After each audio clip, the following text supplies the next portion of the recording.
Hello, this is Kenny. Welcome to lesson number 16. In this lesson, I'm going to teach a piece by this man over here. His name is Bela Bartok. He was born in Hungary, and he lived from 1881 till 1945. All right, which makes him a 20th century composer for the most part. All right, but his earlier career, he was following in guys like Richard Strauss and fairly mainstream guys. But he got interested. He had a friend named Zoltan Kodály, who was also a very famous composer too. And what they started doing is they would go out into the countryside, into the mountains, and they were interested in folk music. Okay, so he'd be going out recording these pieces, all right, in Hungary, yes, outside. Oh, these are all outside the big cities. In Hungary, in Romania, Slovakia. He would go out into the woods, into the folk stuff, and hear these ancient old pieces that just normal people would be singing. They might be singing at their children, or they might be singing at a funeral, or they might be... These are really old, interesting things. And what happened by doing this, him and Mr. Kodály, they put together like whole histories. There's a whole bunch of music that they recorded just with people singing this stuff to them, and they recorded this stuff. And then what Bartok would do is take some of these folk melodies and he would put his own version on it. He'd put accompaniment to it. He'd make his own versions, but he was able to keep some of these melodies alive. Now, the piece I want to teach you is a little short piece. It's called the Lament. All right, lament just means it's usually something very sad. You know, well, you lament something. It's something like a funeral or something. You're sad about it. And this is based on a Slovakian folk song that Mr. Bartok actually recorded and then made his own version of it. And there's a picture over there. It's very old. You can't see very clearly, but he's actually in the picture near the middle of it holding a gramophone recording some lady singing. Not necessarily this piece, all right, but this is from a group of Slovakian pieces that he wrote for children to practice on the piano. And just before I play this for you, just so you know, Slovakia, it is a country today, Slovakia. It used to be part of Czechoslovakia, but the Czechs and the Slovaks, they just kind of peacefully they split up. They didn't have a war about it. But anyway, he went into Slovakia, he got this melody, he wrote it into a piece, and now I will play it for you before we get on to the actual lesson.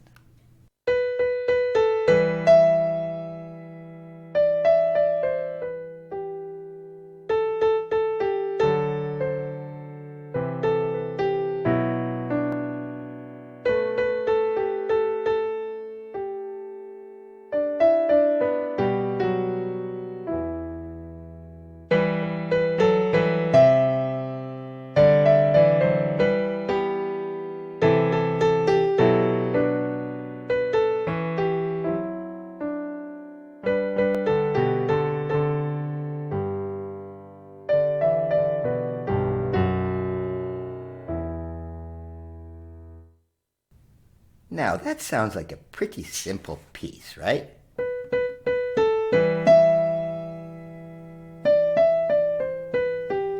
All right?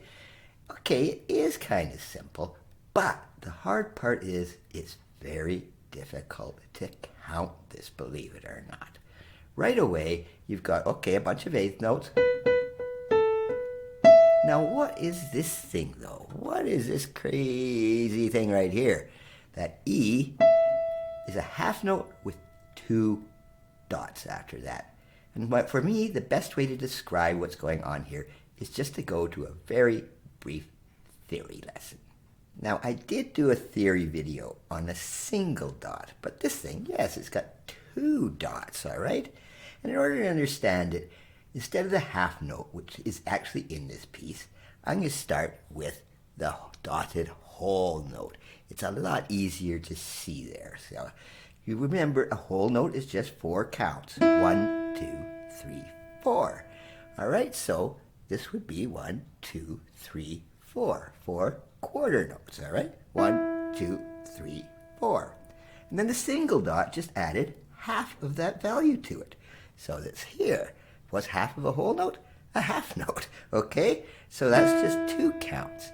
So then you've already got 1, 2, 3, 4, actually 5 and 6, all right? But now when you add the other dot on, it's half of this again. So that second dot actually belongs to this. Now I know that sounds confusing, but this is the way they do music sometimes.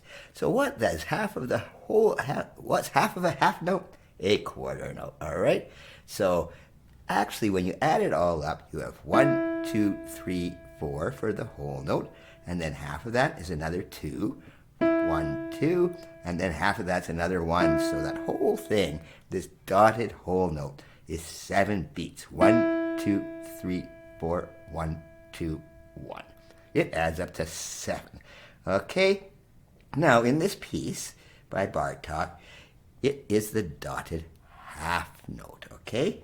And it's very much the same thing as we mentioned with the whole note, all right? You've got a half note, but instead of quarter notes, a half note is actually 4/8 notes, okay? And then what's a half of a half note? A quarter note, which is 2/8 notes. And what's a half of a quarter note? It is this crazy 8th note again. So the first dot brings half of the half note, which is a quarter note. The second dot is actually half of that quarter note, which is the 8th note. And again, you got 7 beats there, all right? 1, 2, 3, 4, 1, 2, 1. It just adds up to 7, okay? And I'm going to tell you a secret here.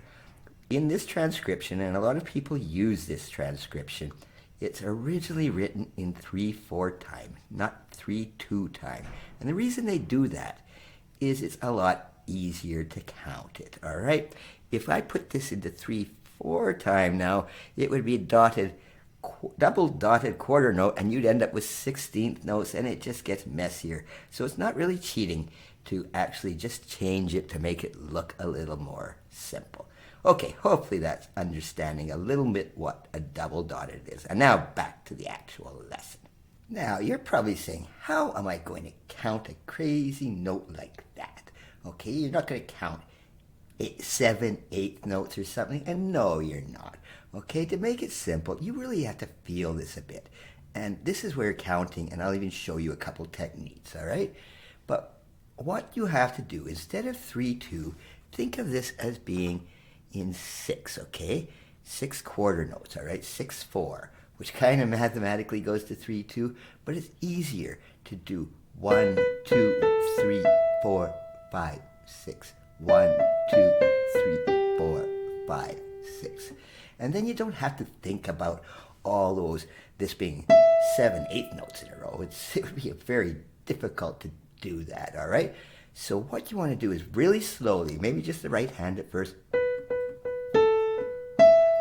Okay, 1 and 2 and 3 and 4 and 5 and 6, and if you want to call it an ands, all right? Why that note is just so long, that's the only way you can really write it without a whole bunch of ties, okay?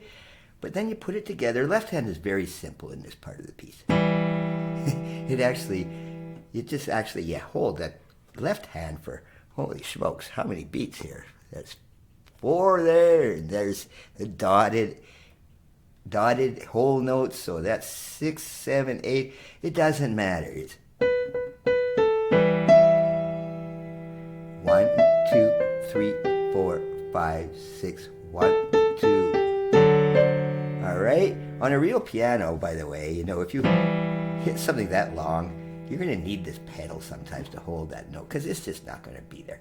But that's just making it a harmony. This is an E minor, all right? So 1, 2, 3, 4, 5, 6, 1, 2, 3, 4, 5, 6, 1, 2, 3, 4, 5, 6.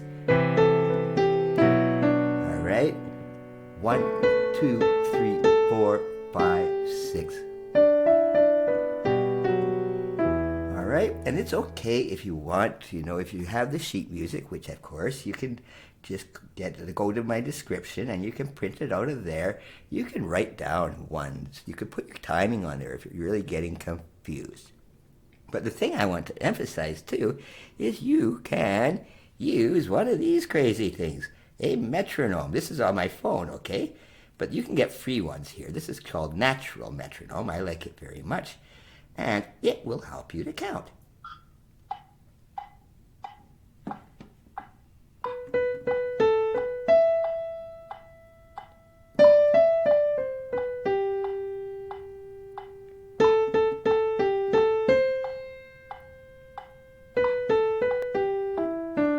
Okay, and I like this one too because it emphasizes that first beat.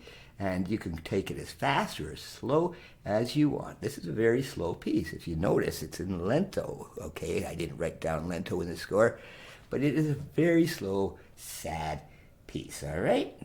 Okay, but yes, metronomes are not cheating at all. In fact, use them all the time. It's not a form of cheating. It really helps you to count. Okay, hopefully this does not confuse you with all this timing, but just feel it.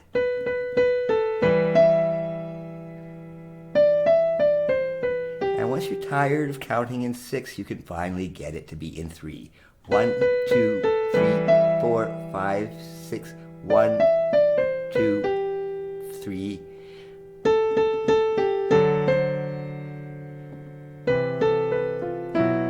Okay, wrong note. I didn't play I played an F natural there, but that's going to be happening, all right? And right near at the end here, let's not getting on the timing too much more. It just kind of comes into this part here. Right? And then it's just a little ending little thing. Okay, that's just a little tag on there. All right? And you remember what I mentioned earlier, Bartok, this was a song. Someone was singing this thing. It's sad, right? I don't know why they would be singing a sad song, but it is a beautiful Slovak sad song. Okay? So it goes really quiet at the end. There's those 2 P's. All right? And then after that, okay, let's just move it up a bit. The whole thing repeats itself again. All right, you don't have to relearn the timing. The right hand is almost all the same thing, except the left hand's a little more complicated.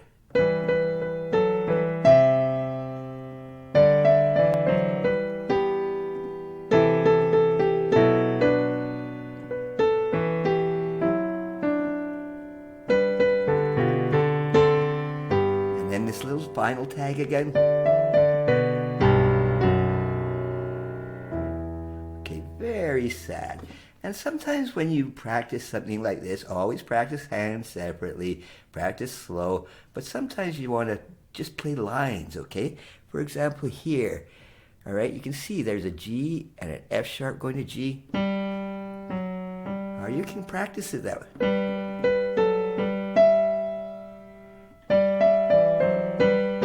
Right, this is very important in counterpoint. This is not a counterpoint piece, but taking the voices, or maybe just the bottom part. You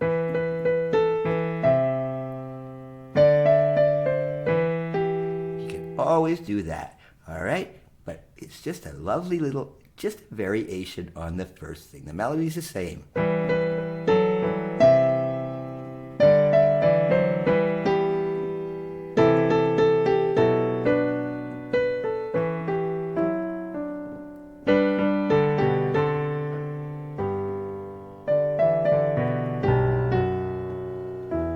Okay, and watch the tempos here. It really goes quite nicely here. He starts medium loud, and then remember these things, these big long things, meaning go quieter, quieter, and then to piano, which is quiet, and these little tags at the end, just be really nice with them.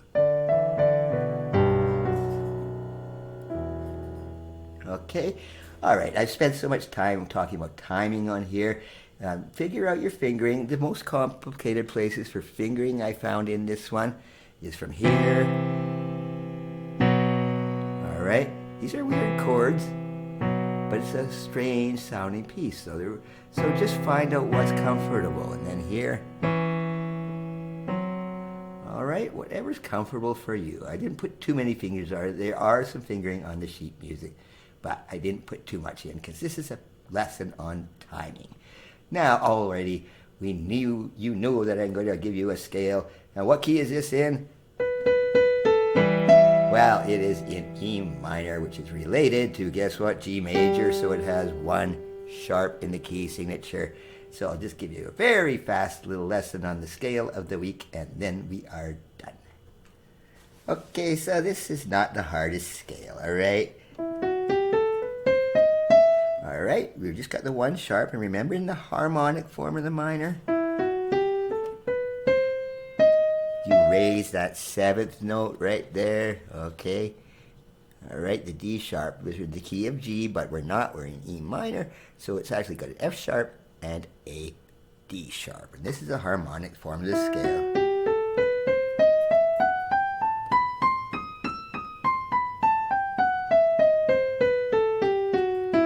Okay, now I'm not going to belabor the fact. Try to do both hands.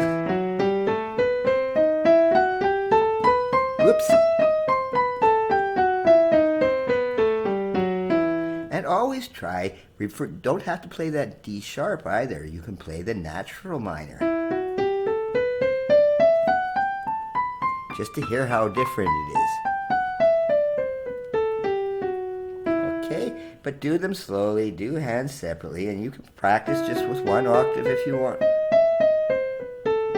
But the thing with scales, they are exercises. They're the same as a physical exercise. If you want to be a weightlifter, you do your exercises. Same as you want to be a musician, you do your exercises.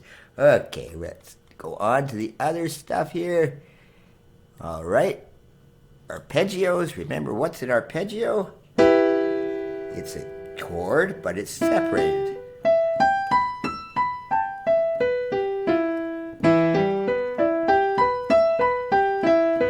And those are tricky. You got to stretch your fingers out a lot. All right, but they are fun once you get really fun. All right, but they're just broken up chords. And the final stuff here is your chord inversions, which are really nasty too. But you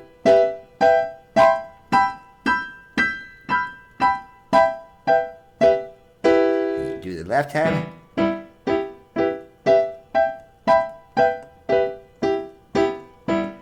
Again, exercises, and try to do it very slowly, but get them all together.